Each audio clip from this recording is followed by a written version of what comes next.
Capítulo 6. Da profissionalização e do trabalho. Artigo 26. O idoso tem direito ao exercício de atividade profissional, respeitadas suas condições físicas, intelectuais e psíquicas. Artigo 27. Na admissão do idoso em qualquer trabalho ou emprego, é vedada a discriminação e a fixação de limite máximo de idade, inclusive para concursos, ressalvados os casos em que a natureza do cargo exigir. Parágrafo único. O primeiro critério de desempate em concurso público será a idade, dando-se preferência ao de idade mais elevada. Artigo 28. O poder público criará e estimulará programas de: Inciso 1. Profissionalização especializada para os idosos, aproveitando seus potenciais e habilidades para atividades regulares e remuneradas. Inciso 2. Preparação dos trabalhadores para a aposentadoria com antecedência mínima de 1 ano, por meio de estímulo a novos projetos sociais, conforme seus interesses e de esclarecimento sobre os direitos sociais e de cidadania. Inciso 3. Estímulo às empresas privadas para a admissão de idosos ao trabalho. Capítulo 7. Da Previdência Social. Artigo 29. Os benefícios de aposentadoria e pensão do regime geral da Previdência Social observarão, na sua concessão, critérios de cálculo que preservem o valor real dos salários sobre os quais incidiram contribuição nos termos da legislação vigente. Parágrafo único. Os valores dos benefícios em manutenção serão reajustados na mesma data de reajuste do salário mínimo pro rata, de acordo com suas respectivas datas de início ou do seu último reajuste, com base em percentual definida em regulamento, observados os critérios estabelecidos pela Lei nº 8.213, de 24 de julho de 91. Artigo 30. A perda da condição de segurado não será considerada para a concessão da aposentadoria por idade, desde que a pessoa conte com, no mínimo, o tempo de contribuição correspondente ao exigido para o efeito de carência na data de requerimento do benefício. Parágrafo único. O cálculo do valor do benefício previsto no caput observará o disposto no caput e parágrafo 2º do artigo 3º da Lei nº 9.876, de 26 de novembro de 99, ou, não havendo salários de contribuição recolhidos a partir da competência de julho de 94, o disposto no artigo 35 da Lei nº 8.213, de 91. Artigo 31. O pagamento de parcelas relativas a benefícios, efetuado com atraso por responsabilidade da Previdência Social, será atualizado pelo mesmo índice utilizado para os reajustamentos dos benefícios do regime geral de Previdência Social, verificado no período compreendido entre o mês que deveria ter sido pago e o mês do efetivo pagamento. Artigo 32. O Dia Mundial do Trabalho, 1º de maio, é a data base dos aposentados e pensionistas. Capítulo 8. Da Assistência Social. Artigo 33. A assistência social aos idosos será prestada de forma articulada conforme os princípios e diretrizes previstos na Lei Orgânica da Assistência Social, na Política Nacional do Idoso, no Sistema Único de Saúde e demais normas pertinentes. Artigo 34. Aos idosos, a partir de 65 anos, que não possuam meios para prover sua subsistência, nem de tê-la provida por sua família, é assegurado o benefício mensal de um salário mínimo, nos termos da Lei Orgânica da Assistência Social, LOAS. Parágrafo único. O benefício já concedido a qualquer membro da família, nos termos do caput, não será computado para os fins do cálculo da renda familiar per capita a que se refere a LOAS. Artigo 35. Todas as entidades de longa permanência ou casalar são obrigadas a firmar contrato de prestação de serviços com a pessoa idosa abrigada. Parágrafo 1º. No caso de entidades filantrópicas ou casalar, é facultada a cobrança de participação do idoso no custeio da entidade. Parágrafo 2º.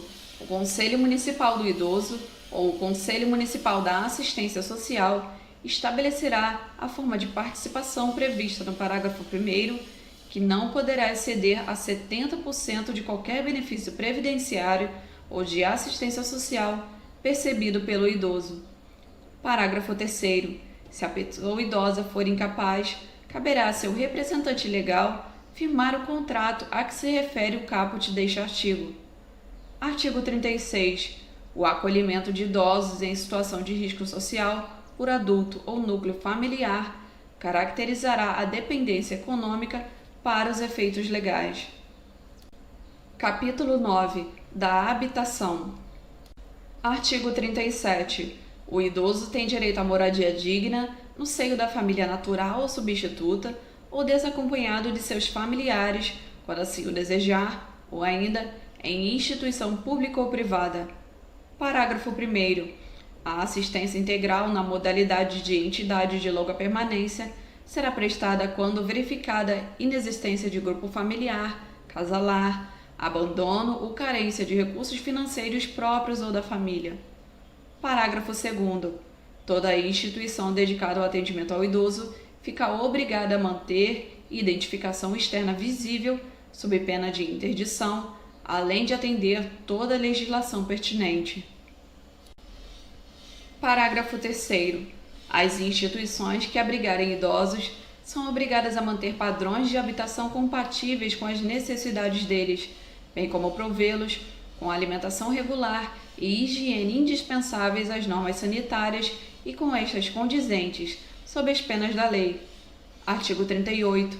Nos programas habitacionais, públicos ou subsidiados com recursos públicos, o idoso goza de prioridade na aquisição de imóvel para moradia própria, observado o seguinte. Inciso 1º.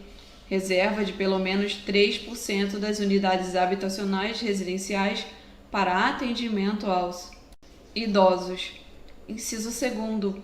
Implantação de equipamentos urbanos comunitários voltados ao idoso. Inciso 3º. Eliminação de barreiras arquitetônicas e urbanísticas para a garantia de acessibilidade ao idoso. Inciso 4º. Critérios de financiamento compatíveis com os rendimentos de aposentadoria e pensão. Parágrafo único. As unidades residenciais reservadas para atendimento a idosos devem situar-se preferencialmente no pavimento térreo. Capítulo 10. Do transporte. Artigo 39. Aos maiores de 65 anos, fica assegurada a gratuidade dos transportes coletivos públicos urbanos e semiurbanos, exceto nos serviços seletivos e especiais, quando prestados paralelamente aos serviços regulares. Parágrafo 1º. Para ter acesso à gratuidade, basta que o idoso apresente qualquer documento pessoal que faça prova de sua idade. Parágrafo 2º. Nos veículos de transporte coletivo de que trata este artigo, serão reservadas 10% dos assentos para os idosos devidamente identificados com a placa de reservado preferencialmente para idosos. Parágrafo 3º. No caso das pessoas compreendidas na faixa etária entre 60 e 65 anos, ficará a critério da legislação local dispor sobre as condições para exercício da gratuidade nos meios de transporte previstos no caput deste artigo. Artigo 40. No sistema de transporte coletivo interestadual, observar-se-á, nos termos da legislação específica, inciso 1º, a reserva de 2 vagas gratuitas por veículo para idosos com renda igual ou inferior a 2 salários mínimos. Inciso 2º, desconto de 50% no mínimo no valor das passagens para os idosos que excederem as vagas gratuitas com renda igual ou inferior a 2 salários mínimos. Parágrafo único. Caberá aos órgãos competentes definir os mecanismos e os critérios para o exercício dos direitos previstos nos incisos 1º e 2º. Artigo 41. É assegurada a reserva para os idosos, nos termos da lei local, de 5% das vagas nos estacionamentos públicos e privados, as quais deverão ser posicionadas de forma a garantir a melhor comodidade ao idoso. Artigo 42. São asseguradas a prioridade e a segurança do idoso nos procedimentos de embarque e desembarque nos veículos do sistema de transporte coletivo. Título 3. das medidas de proteção. Capítulo 1, das disposições gerais. Artigo 43. As medidas de proteção ao idoso são aplicáveis sempre que os direitos reconhecidos nesta lei forem ameaçados ou violados. Inciso 1º, por ação ou omissão da sociedade ou do Estado. Inciso 2º, por falta, omissão ou abuso da família, curador ou entidade de atendimento. Inciso 3º, em razão de sua condição pessoal. Capítulo 2. Das medidas específicas de proteção. Artigo 44. As medidas de proteção ao idoso previstas nesta lei poderão ser aplicadas isolado ou cumulativamente e levarão em conta os fins sociais a que se destinam e o fortalecimento dos vínculos familiares e comunitários. Artigo 45. Verificada qualquer das hipóteses previstas no artigo 43, o Ministério Público ou o Poder Judiciário, a requerimento daquele, poderá determinar, dentre outras, as seguintes medidas. Inciso 1º, encaminhamento à família ou curador mediante termo de responsabilidade. Inciso 2º, orientação, apoio e acompanhamento temporários. Inciso 3º, requisição para tratamento de saúde em regime ambulatorial, hospitalar ou domiciliar. Inciso 4º, inclusão em programa oficial ou comunitário de auxílio, orientação e tratamento a usuários dependentes de drogas ilícitas ou lícitas, ao próprio idoso ou à pessoa de sua convivência que lhe cause perturbação. Inciso 5º, abrigo em entidade. Inciso 6º, abrigo temporário. Título 4. Da Política de Atendimento ao Idoso. Capítulo 1. Disposições gerais. Artigo 46. A política de atendimento ao idoso far-se-á por meio do conjunto articulado de ações governamentais e não governamentais da União, dos Estados, do Distrito Federal e dos municípios. Artigo 47. São linhas de ação da política de atendimento, inciso 1º, políticas sociais básicas previstas na Lei 8.842, de 4 de janeiro de 94. Inciso 2º, políticas e programas de assistência social em caráter supletivo para aqueles que necessitarem.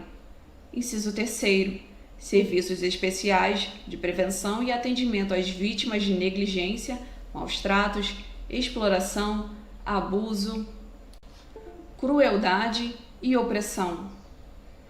Inciso 4º, serviço de identificação e localização de parentes ou responsáveis por idosos abandonados em hospitais e instituições de longa permanência. Inciso 5º, proteção jurídico-social por entidades de defesa dos direitos dos idosos. Inciso 6º, mobilização da opinião pública no sentido da participação dos diversos segmentos da sociedade no atendimento do idoso. Capítulo 2. Das entidades de atendimento ao idoso. Artigo 48. As entidades de atendimento são responsáveis pela manutenção das próprias unidades, observadas as normas de planejamento e execução emanadas no órgão competente da Política Nacional do Idoso, conforme a Lei nº 8.842, de 94. Parágrafo único. As entidades governamentais e não governamentais de assistência ao idoso ficam sujeitas à inscrição de seus programas junto ao órgão competente da Vigilância Sanitária e Conselho Municipal da Pessoa Idosa e, em sua falta, junto ao Conselho Estadual ou Nacional da Pessoa Idosa, especificando os regimes de atendimento observados os seguintes requisitos. Inciso 1º. Oferecer instalações físicas em condições adequadas de habitabilidade, higiene, salubridade e segurança. Inciso 2º. Apresentar objetivos estatutários e plano de trabalho compatíveis com os princípios desta lei.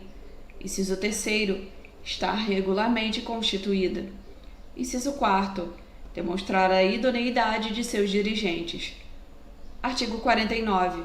As entidades que desenvolvam programas de institucionalização de longa permanência adotarão os seguintes princípios. Inciso 1º. Preservação dos vínculos familiares. Inciso 2º, atendimento personalizado e em pequenos grupos. Inciso 3º, manutenção do idoso na mesma instituição, salvo em caso de força maior. Inciso 4º, participação do idoso nas atividades comunitárias de caráter interno e externo. Inciso 5º, observância dos direitos e garantias dos idosos. Inciso 6º, preservação da identidade do idoso e oferecimento de ambiente de respeito e dignidade. Parágrafo único. O dirigente de instituição prestadora de atendimento ao idoso responderá civil e criminalmente pelos atos que praticar em detrimento do idoso, sem prejuízo das sanções administrativas. Artigo 50. Constituem obrigações das entidades de atendimento. Inciso 1º. Celebrar contrato escrito de prestação de serviço com o idoso, especificando o tipo de atendimento, as obrigações da entidade e prestações decorrentes do contrato, com os respectivos preços, se for o caso. Inciso 2º. Observar os direitos e as garantias de que são titulares os idosos. Inciso 3º. Fornecer vestuário adequado, se for pública, e a alimentação suficiente. Inciso 4º. Oferecer instalações físicas em condições adequadas de habitabilidade. Inciso 5º. Oferecer atendimento personalizado.